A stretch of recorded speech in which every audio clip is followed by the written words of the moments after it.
Hello ladies and gentlemen, my name is Kieran, I'm a first year history student here at Exeter. I'm here today because I would like to talk to you about a very special artefact here at the museum. Beside me is a Corinthian style helmet dating back to over 2,500 years ago, making it one of the oldest pieces in the RAM today. This piece is part of an 800 strong collection gifted to the museum by the family of a local gentleman collector, one Leopold Montague, upon his death in 1940. To me, it's one of the most important and fascinating pieces on display in the museum, and I hope to make you feel the same way. So, more about the helmet itself. The Corinthian helmets, such as this one, became popular amongst Greek city-state warriors, also known as hoplites, around the 7th century BC. The advantage of the Corinthian helmet over its predecessors, such as the Illyrian helmet, was in the protection it provided its user.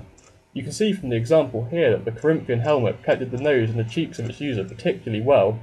This was important to the Greeks, who were very proud of their natural high cheekbones. This effectively left only the eyes unguarded, making it a very effective helmet. The helmet itself was beaten from a single piece of bronze, a skillful but relatively simple process that involved turning a sheet of metal into a concave bowl shape and eventually chiselling this out with a hammer.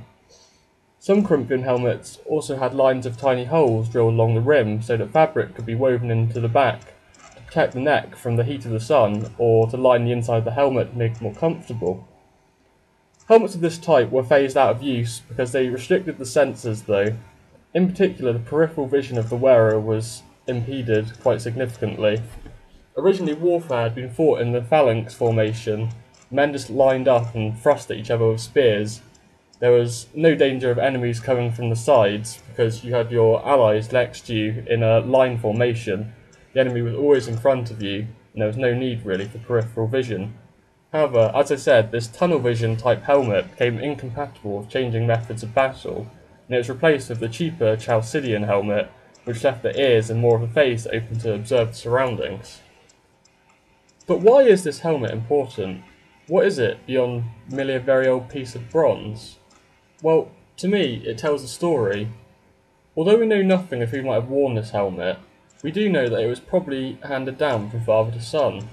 Armour was expensive, but above this, there was an important ritualistic aspect to the handing down of armour. When a man was given this helmet, it signified he was the head of his family and ready for the responsibilities that entailed, such as going to fight for his city-state. This helmet was actually found washed up on a beach on the Euripus Straits in Greece. Perhaps its wearer became separated from it in the chaos of a naval battle, the heat and the madness, it got knocked off his head and fell overboard. Perhaps it was thrown in the sea by an angry wife when her husband was returned home dead in his armour from a great battle. It's impossible to know for sure, but this is one of the things that makes it so exciting. To me, this helmet is a striking passage to the past. The idea that this thing would have been worn by a man as he fought under the hot Greek sun thousands of years ago is humbling. It makes me wonder, what things did this helmet see? What were the people like that wore this helmet, if indeed it was passed through generations?